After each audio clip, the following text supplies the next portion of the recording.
just thought I would mention before I start my sermon that one of my greatest joys as a mother in church were these. So when my two were little, and we had a lot of all-age services, which often was all over the hour, and it was really hard to keep my children quiet and entertained. I discovered these. My fingers were woven in and out. They were turned into carpets, made into jewellery, all sorts of things. They kept the children quiet, and best of all, when they dropped them, they were silent. So yeah, for any mums or anything, yeah, I would always have a few of these in my handbag. I've titled my talk, Reasons to be Cheerful, Part 3. Anybody will shout out the name of the singer of that song? Ian Jury? Yes, well done, Ian Jury. Can anybody name his band? And the Blockheads. The Blockheads, yes. Yeah, that's an interesting song to choose to title the sermon. But actually, I figure that any song that starts with the line, "Why don't you get back into bed?" 10 times it says that line. That's a good song for me. That's a good song for me, so that's why I've included it. But actually he also sings, and the whole song is about his reasons to be happy. And I've got a couple of lines for you here. And you'll remember it, all right? It might have been 1979, but if you were around then, listening to the radio or top of the pops, you'll remember some of the lines. Summer, Buddy Holly, The Working Folly, Good Golly, Miss Molly and Bones, Hammersmith Palais, The Bolshoi Ballet, Jump Back in the Alley, and Nanny Goats. Do some of you remember it? Yeah. I've got another song, and this one I'm sure more of you will remember. It's another song about being happy. And if I give you the first line, okay, Ewan is going to join in, and I'm hoping the rest of you who do know it will also know the words sufficiently to kind of help you along and live through the first verse, okay? So it starts with this. Raindrops on roses. Ewan?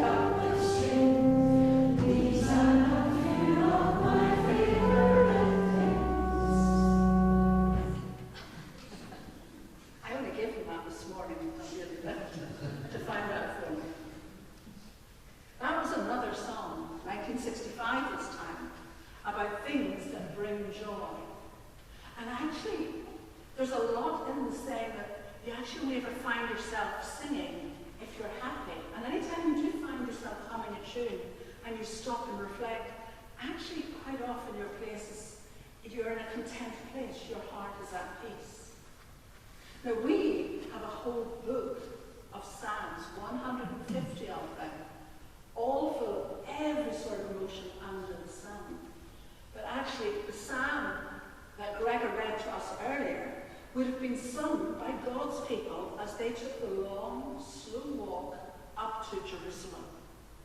And the psalm is all about looking back at how God has saved Israel in the past, and just anticipating, just hoping and praying that actually God will do it again.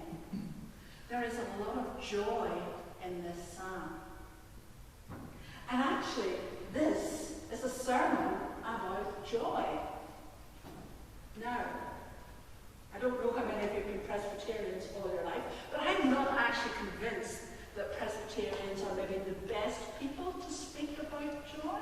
Are we allowed to have joy in our churches?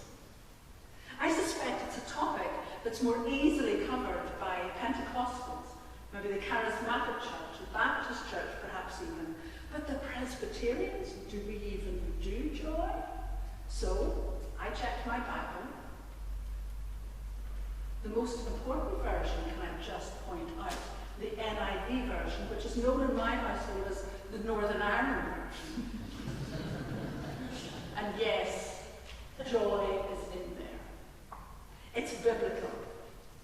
Joy is as much a fruit of the Spirit and part of our lives, for me, for you, as it is for every other part of the church. Now, you might actually think I'm being a bit hard on Presbyterians in this introduction, but actually, if I can just defend myself, because do you know what? When I was reading through books to prepare for this morning, I found that quite often a lot of writers will take a little dig at Presbyterians when they're discussing the topic of joy. Let me share one such dig. Eugene Peterson, who's the author of the Message version of the Bible, offers this. He says, Ellen Glasgow, a Virginian novelist, in her autobiography, tells of her father, who was a Presbyterian elder. I guess we have a few of those in here.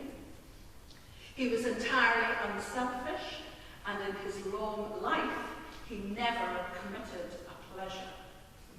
Never committed a pleasure, eh? I guess there are many Presbyterians, or Christians, who never crack a smile. But to be honest, I don't know any. I actually haven't even come across any. And this gloomy picture that's been painted through the years of Presbyterians, it's as much a stereotype.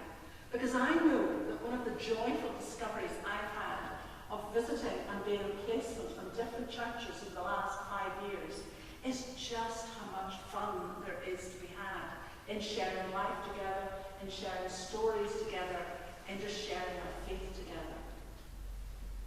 Now, John Piper, an American theologian, in his introductory book to the New Testament book of Philippians, which is where the second reading came from, that book has joy as a major theme in it.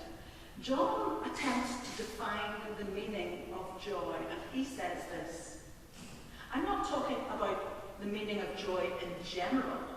I'm talking about Christian joy, as the Apostle Paul describes it.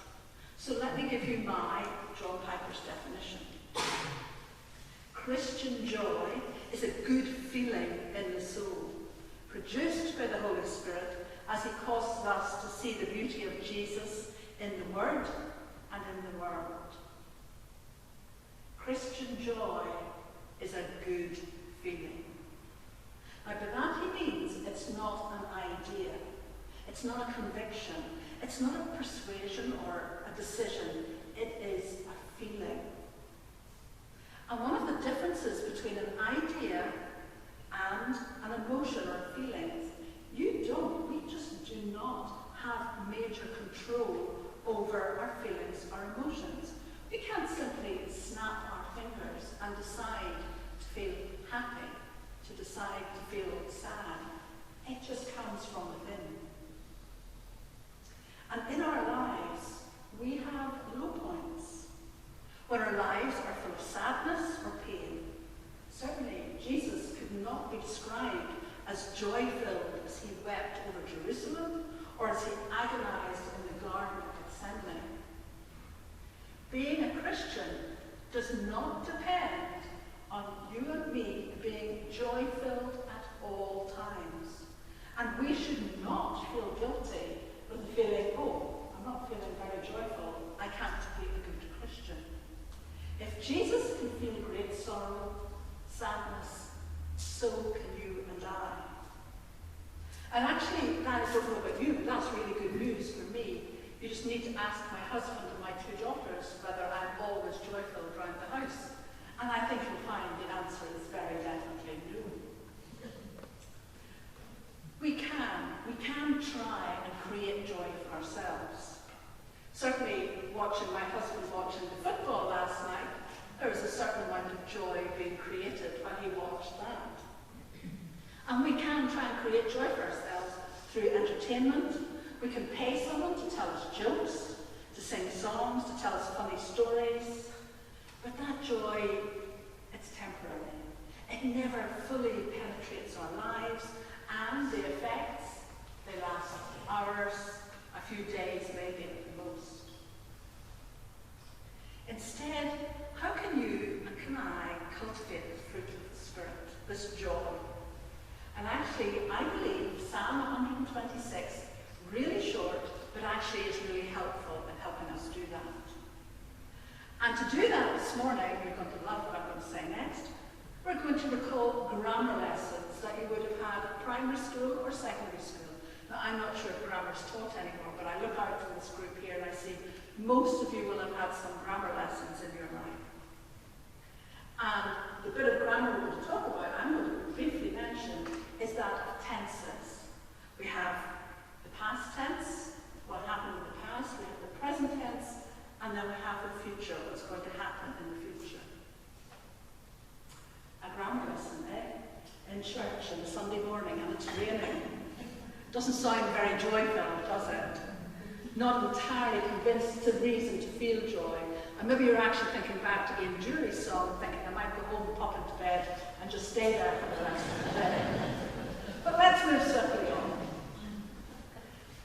The NIV version that Gregor read has the middle sentence of this psalm saying this: we are filled with joy. Present tense, we are filled with joy. Now, before these words, at the beginning of the psalm, this is written in the past tense, when the psalmist remembers when God has blessed Jerusalem in the past. He says this: when the Lord restored the fortunes of Zion, we were like those who dreamed. Our mouths were filled with laughter, our tongues were songs of joy. And then we have the middle verse, we are filled with joy. And after that verse, it changes. The tense changes to the future tense, as the psalmist dares to dream what God might do for them in the future. Restore our fortunes, Lord, he says, like streams in the Negev. Those who sow with tears will reap with songs of joy. Grammar lesson over. We'll be happy to hear. The short psalm starts with the past tense as they remember what God has done. And the psalm finishes in the future tense, anticipating what God will do for us in the future. And in the middle, the here, the now, the today, we have the present tense. We are filled with joy. And I believe that is part of the way that we can be filled with joy today in the present. Consider what God has done in our past and how he will do it again for us, rescue us again in the future. I don't know about you, but actually that very thought even is sometimes harder than I would want. Throughout my period of training, and it's 5 years, there's possibly 5 churches I think I've been to as well in that time. And one of the major sources of joy for me has been starting out with new congregations, getting to meet new people and to share some of our journeys together. But actually, some of the toughest times has then been leaving those same congregations a few weeks or a few months later. And you move on to the next placement with little time to breathe or to grieve. But yet, in those days of leaving, when sometimes my breath caught in my throat at the thought of having to move on, there was some joy. There was some peace to be found in thinking back over how God had blessed me in my placements and expect him to do the same again in the next placement. And there, in the middle of the sadness, in the here and now, in the present, there would be a smile on my face, a memory, and there would be joy. So I thought I would take a moment to share a couple of my memories from my time here in Faifley. There is the cackling laughter of a room full of ladies sharing stories in the Seasons for Growth course. You'll know who you are, ladies. A sweetie from Willie on the way out after the service finished every Sunday.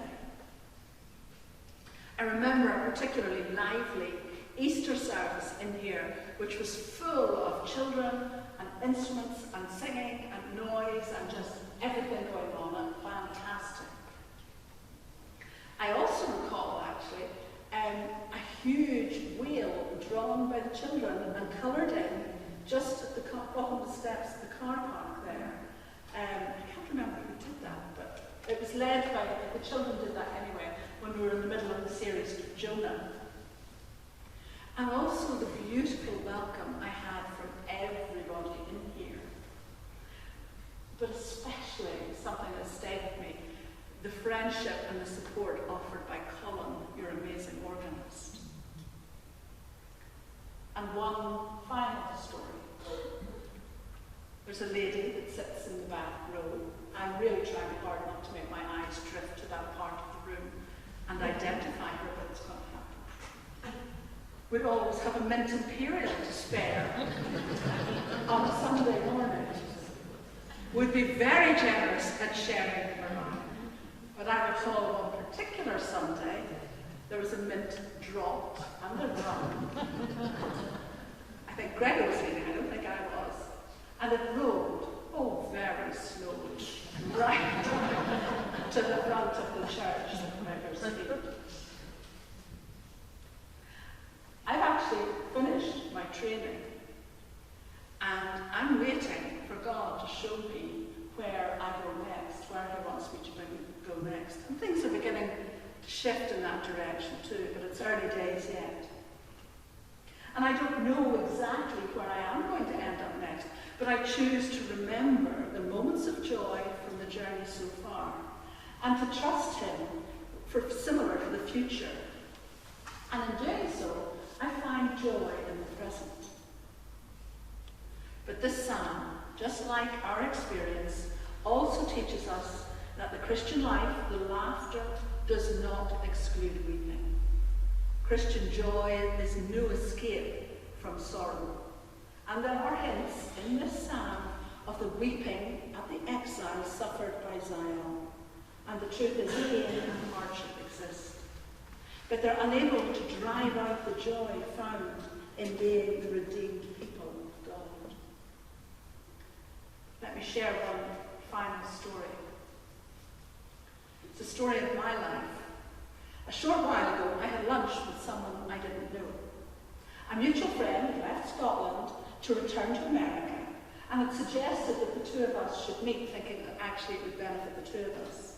So we agreed to go for a lunch, which something felt like to me, like being a blind date. So it was quite unusual. But our most obvious point of commonality is we're both followers of Jesus, and that became the launch pad, if you like, for our chat. Boy, did we chat. We heard each other's stories, what we'd done in the past, how the Lord had brought us to where we are today. And we laughed a lot. We laughed at the amazing things that actually God had done in our lives. Amazing, yet ordinary things.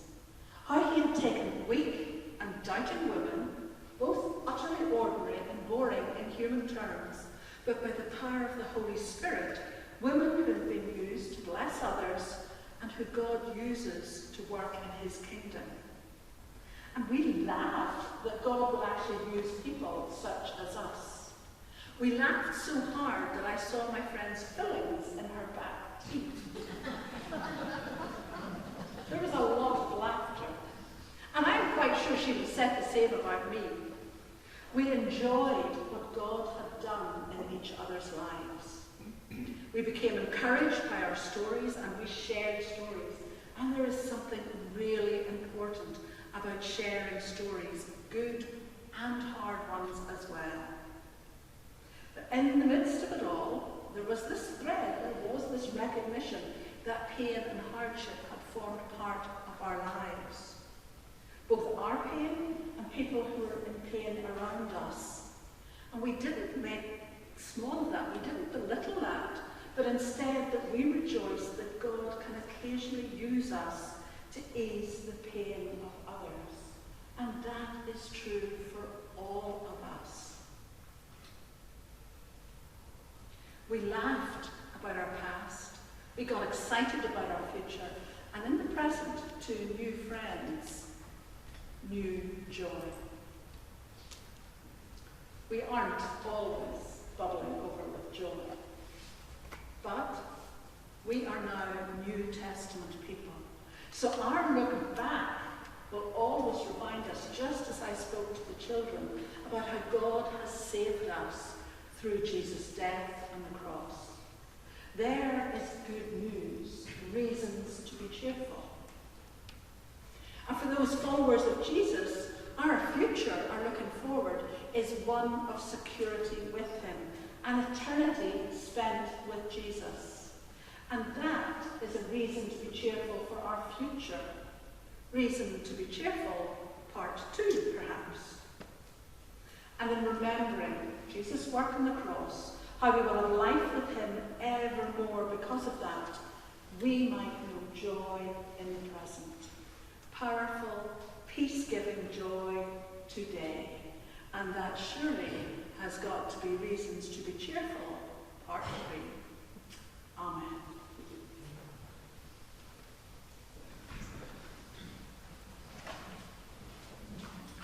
Shall we swap?